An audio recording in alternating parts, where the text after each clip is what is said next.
What happens when the two most powerful military forces in the Middle East stop talking to each other completely, and one of them quietly decides it no longer needs permission to strike first? That is not a hypothetical question anymore. It is exactly where we are tonight. Before we go any further, if this kind of reporting matters to you, do one simple thing right now. Tap that subscribe button, not because we asked nicely, but because tomorrow there will be another update, another shift, another piece of this puzzle falling into place. And you deserve to see it the moment it happens, not days later buried in someone else's headline. All right, let's get into it. To understand tonight's crisis, you have to go back almost 6 months to a single morning that changed everything. On February 28th, Israel and the United States launched a coordinated military operation against Iran. It had a code name, Operation Epic Fury, and it was not a small symbolic strike meant to send a message. It was designed to be decisive. Fighter jets moved through Iranian airspace. Missiles hit military command sites. Nuclear facilities that had taken Iran decades to build were suddenly under direct attack. Sirens sounded across Israel that same morning, warning citizens of retaliation to come. In the confusion and fire of that first wave of strikes, something happened that very few people expected to happen so quickly. Iran's supreme leader, Ali Khamenei, the man who had ruled the Islamic Republic for more than 3 decades, was killed. Stop and think about what that actually means for a country like Iran. This was not a president losing an election. This was not a minister being replaced. This was the death of the single most powerful human being inside a system built almost entirely around obedience to one man. His portrait hung in every classroom. His words shaped every major decision, from nuclear policy to who Iran called friend and who it called enemy. And in a matter of hours, he was gone. An entire nation of 90 million people had to quietly ask itself the most dangerous question a country can ask. Who is actually in charge now? A ceasefire eventually followed, brokered with help from Pakistan. By June, both sides had signed something close to a formal understanding. On paper, it looked like the fighting was supposed to stop. In reality, it never fully did. Strikes kept happening in smaller pockets. Accusations of violations kept flying back and forth. Each side blamed the other for breaking terms that barely held together in the first place. It was less a peace and more a pause, the kind where everyone keeps one hand on the trigger just in case. To really understand why this war started in the first place, you have to go back even further than February. For years, Iran had been slowly building a nuclear program that Western intelligence agencies watched with growing alarm. Negotiators tried again and again to get Iran to agree to strict limits on how much uranium it could enrich and how far it would let inspectors look inside its facilities. Talks would open, then stall, then reopen, then stall again. Trust between Washington and Tehran had been running on empty for years before a single missile was ever fired. When those talks finally collapsed for good in early 2026, and Iran refused to end its enrichment program the way the United States demanded, that refusal became the final trigger. Operation Epic Fury was not a sudden, isolated decision made overnight. It was the ending of a much longer story, one that had been quietly building toward this exact moment for the better part of a decade. That history matters right now, tonight, because it shows you something important about how this current crisis is likely to unfold. This is not a region that reacts to isolated incidents in isolation.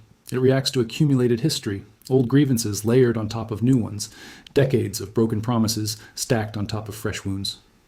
Every strike happening this week is not just about this week. It is about years of failed diplomacy finally boiling over into something the world can no longer look away from.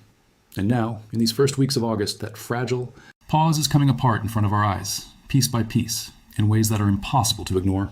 Here is what has actually happened in just the last several days. Verified and confirmed, not rumor, not speculation. Iranian-backed Houthi fighters in Yemen have widened their war far beyond their original target. For most of this conflict, their missiles were aimed almost exclusively at Israel. That has changed. The Houthis have now turned their weapons directly on Saudi Arabia, launching a wave of strikes that has killed and wounded dozens of people.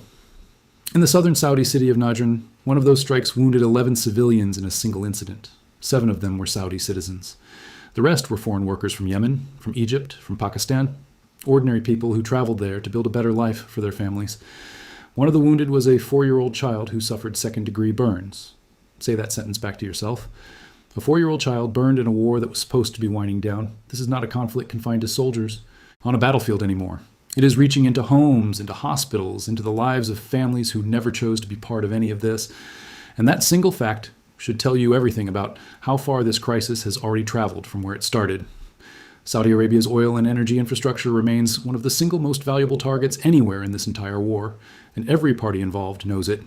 Iranian state-linked media has openly published lists naming the exact energy facilities across the region that its missiles are capable of reaching. Not implied, not hinted at in a closed briefing, but published publicly for anyone to read. Oil fields and gas facilities across Saudi Arabia, Israel, Qatar, Kuwait, Bahrain, and the United Arab Emirates were all named on that list. That is not subtlety. That is a warning fired out loud into the open for the entire world to hear. Why does this matter so much to you, sitting wherever you are right now, thousands of miles away from any of this? Because Saudi Arabia's oil industry is not just a Saudi asset. It belongs functionally to the entire global economy.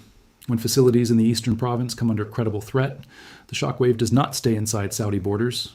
It moves through oil futures. It moves through shipping insurance premiums. It moves through the price you pay at the pump, no matter what country you live in. A missile aimed at a refinery near Jubail is, in a very real economic sense, aimed at nearly every driver on the planet. And we have seen this movie before. Decades ago, a single oil shock in the Middle East sent prices climbing around the world and pushed entire economies into recession almost overnight. Markets remember that history, even when ordinary people have forgotten it. That is why every single time a drone or a missile gets close to a major Gulf energy facility, traders thousands of miles away in New York, London, and Singapore start adjusting their positions within minutes. They are not reacting to the explosion itself. They are reacting to what that explosion might mean tomorrow and next week. And next month, for the flow of energy that keeps modern economies running, a regional war becomes a global one the moment it touches the oil supply, whether anyone intended it that way or not. Saudi Arabia is not standing still while all of this unfolds around it. In a move that caught a lot of regional analysts off guard, Riyadh has just signed a mutual defense pact with Pakistan and Turkey. The wording of that agreement is blunt, deliberate, and impossible to misread. An attack on any one of the three nations will now be treated as an attack against all three. Sit with that for a moment. Pakistan is a nuclear-armed state. Turkey commands the second largest standing army inside NATO. Saudi Arabia has just tied its own national defense to both of them, in writing, publicly, at the exact same moment its oil infrastructure is coming under direct fire. Why now, of all moments? Because trust in Washington's protection is not what it used to be. For decades, the Gulf monarchies leaned on the United States as their ultimate guarantee of safety, the invisible shield that let them focus on business and oil rather than existential threats next door. That guarantee is starting to look far less certain. The United States is dealing with its own war fatigue, its own stretched military resources, and a growing appetite in Washington for negotiation instead of continued bombing. Saudi Arabia looked at that shifting mood, read the room correctly, and decided it needed its own backup plan. This new pact with Pakistan and Turkey is that backup plan. And it tells you more clearly than any press conference could just how nervous the entire region has become about relying on old alliances alone. There is another layer to this that deserves attention, too. Riyadh's relationship with its close neighbor, the United Arab Emirates, has reportedly been fraying at the same time all of this is unfolding. Two Gulf states that have spent years presenting a united front to the world are now navigating quiet friction between themselves, even as outside threats close in from Yemen and from Iran. When allies start drifting apart internally while a war rages around them, that is rarely a coincidence. It is usually a symptom of just how much pressure the entire region is currently absorbing. If you are finding this useful, here is a small ask. Drop a comment telling us which part of this story hit you the hardest. Was it the 4-year-old child hurt in Najran? Was it the new defense pact between three major powers? We read every single comment, and it genuinely shapes what we dig into next. So do not be shy. Now, let's talk about the diplomacy that is supposed to be holding this entire fragile situation together, and why right now it is failing. The centerpiece of almost every possible peace deal on the table right now is a narrow strip of water called the Strait of Hormuz. If you have never paid much attention to it before this war, you need to understand it now, because it might be the single most important stretch of ocean on the entire planet. A staggering share of the world's oil and natural gas shipments pass through that strait every single day. Whoever controls access to it holds enormous, almost unmatched leverage over the global economy, over energy prices in every country on Earth, over the daily lives of people who have never even heard of this war. Iran has made the reopening of that strait and the conditions attached to it the absolute center of every negotiation still happening. According to reporting from the Wall Street Journal, the Trump administration has signaled it could be willing to extend the current ceasefire indefinitely, but only under two specific conditions. First, Iran's nuclear program has to stay strictly within agreed limits. Second, the Strait of Hormuz has to reopen fully to normal shipping traffic with no restrictions. In exchange, the United States would lift its existing blockade on Iranian ports. Notice carefully what is missing from that proposed deal. There is no demand that Iran surrender its nuclear material entirely. The ask, at least publicly, is narrower than that, focused almost entirely on shipping access through one strategic waterway. And that detail tells its own quiet story. If the strait were truly open and functioning normally, the way officials sometimes claim in public statements, it would not need to sit at the very center of an entire diplomatic proposal. The fact that it does sit at the center is itself a quiet admission that something out there on the water is still very wrong. Iran's official response to all of this has been anything but warm. Tehran's foreign ministry has stated plainly, without hedging, that there are no direct talks currently happening with the United States. None. Every single message passing between the two countries right now is going through intermediaries, mainly Oman, Qatar, and Pakistan. Iran has laid out its own conditions for returning to any real negotiation with Washington.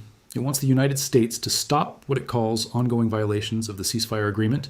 It wants compensation for war damage suffered since February. It wants sanctions relief, and it wants access restored to its frozen financial assets. Until those conditions are met, Tehran is signaling clearly that it sees little reason to sit down with American officials at all. That does not mean Iran has shut every door in the region. Talks are still continuing with Oman, specifically focused on how shipping through the Strait of Hormuz should be regulated going forward. That is a narrower, more technical conversation than a full peace negotiation. But it proves Iran is not completely closed off from diplomacy altogether. It is simply being extremely selective about who it will speak to and about exactly what. Oman's role here deserves a moment of its own because it is easy to overlook a small country quietly working behind the scenes while bigger powers grab all the headlines. For years, Oman has positioned itself as the one Gulf nation that both Iran and the West are willing to trust as a go-between.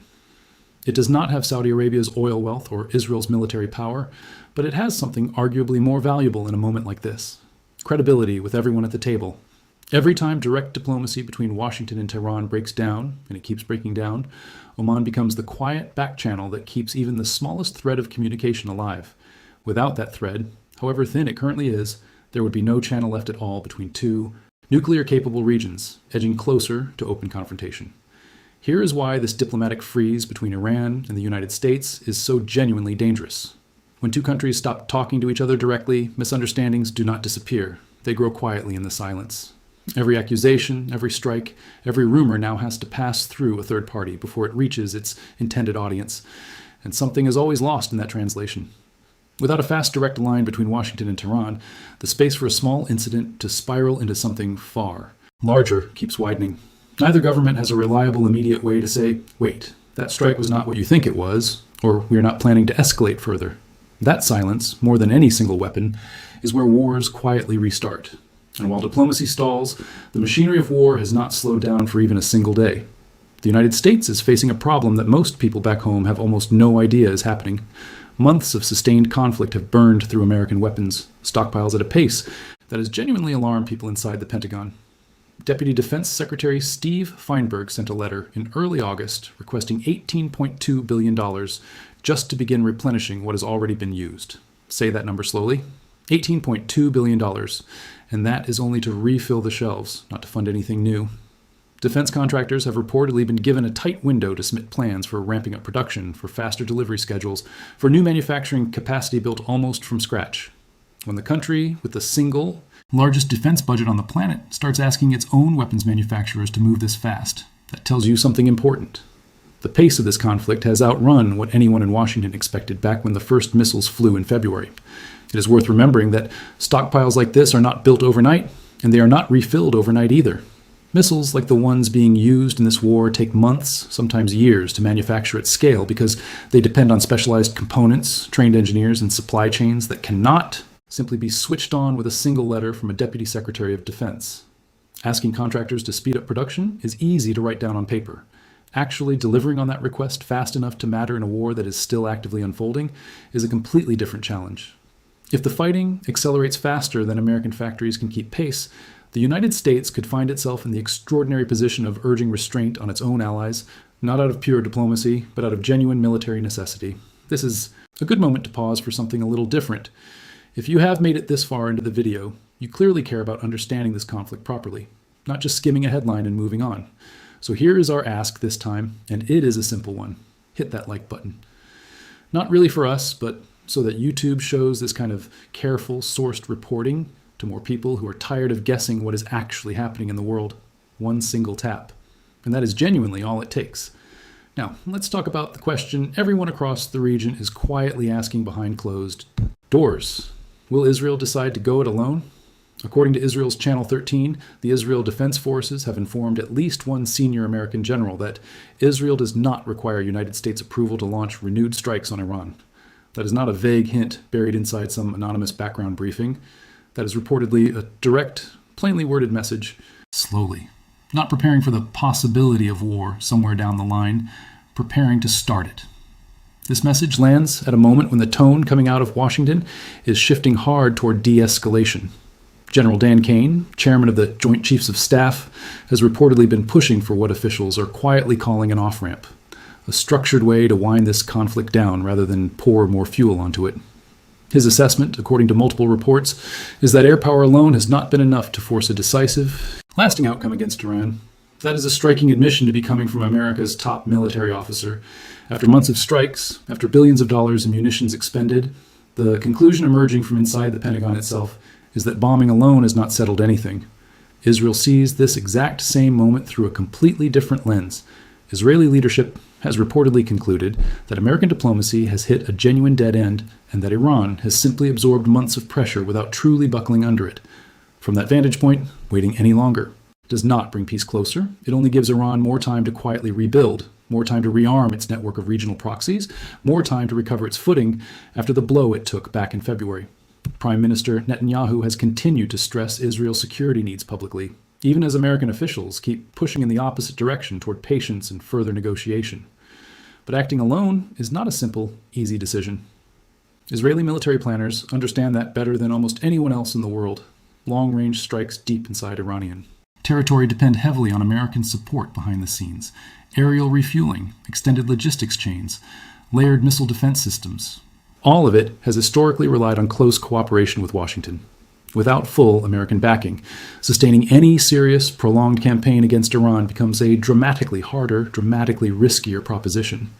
And if Israel strikes on its own and Iran responds with a large-scale missile barrage in return, the question quickly becomes whether Israel's own defenses can hold that line without direct American help. If they cannot, the United States may find itself pulled straight back into direct conflict anyway, whether it wanted that outcome or not. This is precisely why so many analysts are urging real caution before assuming Israel will actually pull the trigger on its own in the coming days or weeks. There is a wide, meaningful gap between quietly preparing operational plans and actually carrying out a full independent war. Canceling military leave, updating strike plans, sending firm, unambiguous messages to American generals. All of that can happen without a single missile ever leaving its launcher. It is posture. It is pressure. It is Israel making absolutely certain that if diplomacy collapses completely, it will not be caught flat-footed, waiting on a phone call from Washington that may never come. This would not be the first time Israel has chosen to act on its own timeline rather than someone else's. Israeli military doctrine has for decades rested on a simple and unapologetic principle. The country cannot afford to wait for permission when it believes its own survival is genuinely at stake. That doctrine is part of why, back in February, American officials reportedly warned lawmakers that Israel was determined to act with or without U.S. support before the very first strikes of this war ever happened. Speaker Mike Johnson said as much publicly at the time, telling reporters that Israel viewed Iran's capabilities as an existential threat and was prepared to move regardless of what Washington decided. If that was true back in February, when the two allies were still moving largely in step with one another, it becomes far easier to believe today. 6 months later, when Washington is actively pulling toward negotiation and Israel is quietly pulling in the opposite direction. Meanwhile, this conflict keeps spreading sideways, pulling in countries that were never supposed to be part of it in the first place. The United Arab Emirates has now confirmed officially through its own government channels that one of its ships was bombed by Iran. This is no longer floating around as unverified chatter online. Emirati officials confirmed it themselves, publicly.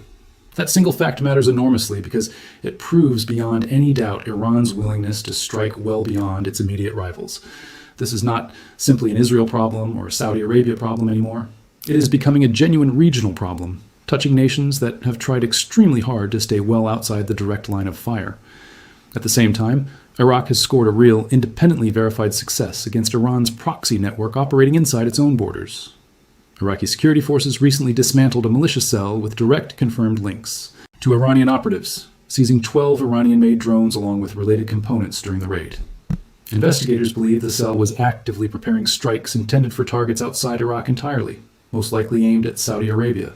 That single raid tells you something genuinely important about the shape of this war. Iran's proxy network is not one unified army moving in perfect lockstep from a single command center. It is a scattered, hidden web of separate cells planted inside multiple countries, each one capable of launching an attack with very little warning. Every time one of these cells gets uncovered and dismantled, it proves the network is real, active, and still actively trying to expand its reach, even as regional security services race to shut it down, one hidden cell at a time. Think about what this really means for ordinary life across the region. These are not frontline soldiers wearing uniforms standing at a clearly marked border. These are small groups hiding inside ordinary neighborhoods and ordinary apartment buildings, storing drones and components where nobody would think to look. That makes this entire conflict far harder to contain than a traditional war between two armies facing off across a battlefield. You cannot negotiate a ceasefire with a hidden cell. You cannot sign a treaty with a network that has no single leader sitting at a negotiating table. The only tool available against this kind of threat is exactly what Iraq just carried out.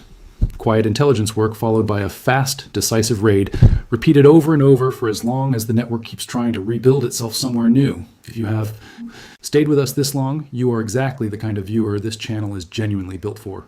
Someone who wants the full picture instead of a 30-second clip, stripped of all its context. So here is our final ask, and it is a slightly different one this time. Share this video with one person today. Just one. Someone who keeps asking you what is actually going on in the Middle East and never quite gets a straight, honest answer. You explaining it to them starts with you simply sending them this video. Now, let's bring every single one of these threads together, because separately, each one is alarming. Together, they paint a much bigger, much more urgent picture. Right now, in this exact moment, diplomatic channels between Iran and the United States remain completely frozen. Saudi Arabia has been struck directly, has watched its own civilians wounded, including a small child, and has responded by locking itself into a brand new defense pact with two powerful allies. The Strait of Hormuz sits at the very center of a negotiation that so far has produced no direct talks whatsoever. The Pentagon is scrambling to refill weapons stockpiles that this war has drained faster than almost anyone predicted, requesting over $18 billion just to catch back up to where it started. Israel has told American military leadership in plain, unambiguous language that it is fully prepared to act without United States approval, even as Washington's own top general pushes hard for exactly the opposite outcome, an off-ramp toward genuine de-escalation. The UAE has confirmed a direct Iranian strike on its own shipping. And inside Iraq, security forces are still actively finding and dismantling Iranian-backed cells, preparing fresh attacks on neighboring countries. None of these events happen by accident, and none of them are unfolding in isolation from one another. They are connected pieces of the exact same unraveling situation, each one quietly raising the stakes for every other piece involved. A missile fired at a refinery in Saudi Arabia is not separate from a stalled negotiation over a strait hundreds of miles away. A dismantled militia cell in Iraq is not separate from Israel quietly canceling military leave back home. Every single thread in this story pulls in some way on every other thread.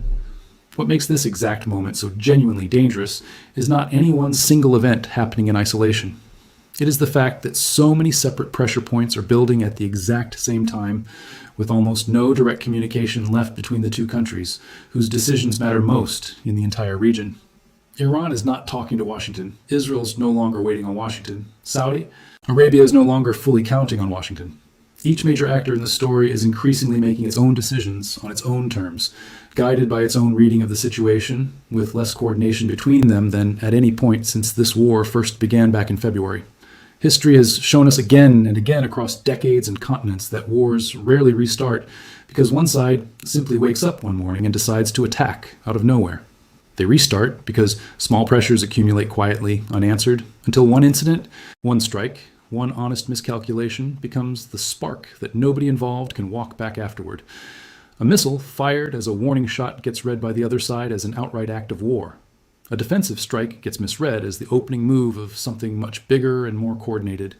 And once that first domino falls, stopping every domino that follows becomes almost impossible for anyone to control.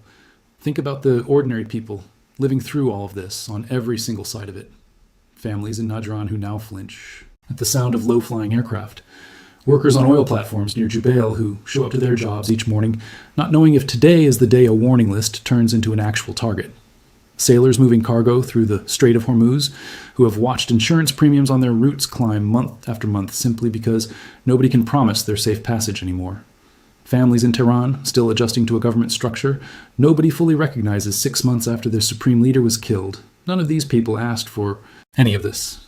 Most of them will never appear in a single headline, but they are the ones absorbing the actual weight of every decision made in the rooms we have talked about tonight. The Pentagon offices requesting billions of new weapons, the Israeli command centers updating strike plans, the Iranian ministries drafting conditions for talks that are not currently happening. Wars are fought in the language of strategy and deterrence, but they are lived every single day in the language of ordinary fear. That right there is the real story sitting underneath everything we have just walked through together tonight. It is not one single crisis. It is 5 or 6 separate crises, all rising together at once, feeding off each other, each one making all the others harder to diffuse. Saudi oil facilities under direct threat, a stalled negotiation over one of the most economically important waterways on Earth, a brand new military alliance formed out of eroding trust in an old one, a Pentagon racing to restock weapons faster than this war can burn through them, and Israeli military that has told its closest ally it no longer needs permission to act on its own, and a hidden network of proxy militia cells still trying to strike wherever they can find an opening. Any one of these crises, standing completely alone, would be enough to dominate the news cycle for a full week on its own merits. Bundled together, arriving in the very same handful of days, they stop looking like 6 separate stories and start looking like one single, much larger story. A region sliding almost in slow motion back toward the kind of open confrontation everyone spent the last 6 months insisting had finally been avoided. Each one of those threats entirely on its own would already be a major story on any ordinary week. All of them happening together in the same region, in the very same handful of days, is something else entirely. It is a genuine warning sign that the ceasefire signed back in June was never as solid as officials publicly claimed at the time, and that the relative quiet the world has slowly grown used to over these past few months may be running out far faster than most people watching from the outside currently realize. Think back for a moment to how this entire war started in the first place. It began with a single coordinated strike planned for months in advance, launched on a single morning in February. Nobody outside a small circle of officials in Washington and Tel Aviv knew the exact date until the missiles were already in the air. That is how modern wars in this region tend to begin. Not with a slow, visible buildup that gives everyone time to prepare, but with a sudden decision made behind closed doors, based on intelligence and calculations the public never sees until it is already happening. If this current standoff breaks the same way, we may not get much warning either. We may simply wake up one morning to news that strikes have already started, and spend the rest of that day trying to piece together why, using exactly the kind of scattered signals we have walked through together tonight. That is precisely why paying attention to these smaller signals matters so much, right? Now, a defense pact signed between 3 nations, a general quietly pushing for an off-ramp while a military prepares for war anyway, a stockpile request measured in the billions of dollars, a militia cell dismantled before it could strike. None of these things make headlines the way a missile strike does. None of them come with dramatic footage or breaking news banners, but taken together, they are the clearest early warning system available to anyone trying to understand where this conflict is actually heading next, long before the explosions themselves ever begin. So here is the real question worth sitting with tonight, long after this video has ended and you have moved on to something else. When 2 nations stop speaking to each other directly, and when every remaining channel between them runs through a third party that cannot actually force either side to act, who really holds the power to stop what happens next? Not a general delivering a message, not a foreign minister passing along a carefully worded statement through an intermediary. Somebody, somewhere in a room, we will never see is going to have to decide whether the next strike is the one that finally goes too far. And right now, nobody watching this conflict from the outside can say with any real confidence who that person is or what they will ultimately choose to do when that moment actually arrives. We will be back the moment something changes, because in a story like this one, something always does, often faster than anyone expects. Thank you for watching all the way to the end. If this helped, you understand what is really happening over there, that subscribe button is still waiting right where we left it at the start. We will see you in the next one.